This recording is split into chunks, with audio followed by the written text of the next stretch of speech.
দক্ষিণ আমেরিকার দেশ কলম্বিয়া ৭.৪ মাত্রার এক ভয়াবহ ভূমিকম্পে কেঁপে উঠেছে দেশটির পশ্চিমাঞ্চল। এখন পর্যন্ত প্রাণ হারিয়েছেন অন্তত ২২৪ জন, আর সময় গড়ানোর সঙ্গে সঙ্গে এই সংখ্যা আরও বাড়ার আশঙ্কা করা হচ্ছে।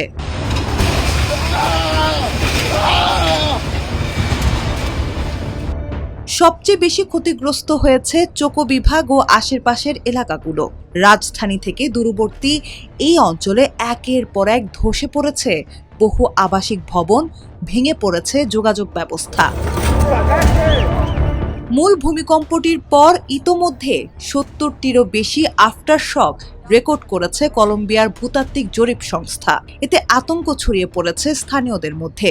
সংস্থাটি সতর্ক করে জানিয়েছে, ভূত্বকের জমে থাকা শক্তি পুরোপুরি বেরিয়ে না যাওয়া পর্যন্ত আগামী কয়েক সপ্তাহ বা এমনকি কয়েক মাস ধরেও এই আফটারশক অব্যাহত থাকতে পারে।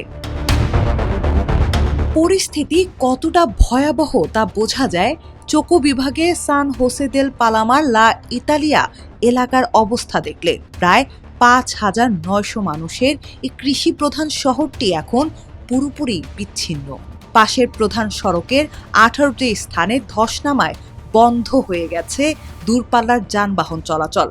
বিদ্যুৎ ও পানির চরম সংকট দেখা দিয়েছে পুরো এলাকায়। আটকে পড়া মানুষদের উদ্ধারে নিরলস কাজ করে যাচ্ছেন উদ্ধারকর্মী ও সাধারণ স্বেচ্ছাসেবকরা।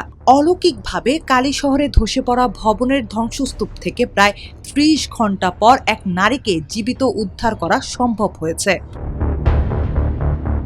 একদিকে পশ্চিমাঞ্চলের বুয়েনাভেন্তুরার কারাগারে আগুন ও ধ্বংসস্তূপের নিচে আটকে পড়াদের সন্ধান, অন্যদিকে বিদ্যুৎহীন শহরে প্রিয়জনদের খোঁজ পাওয়ার আকুল চেষ্টা।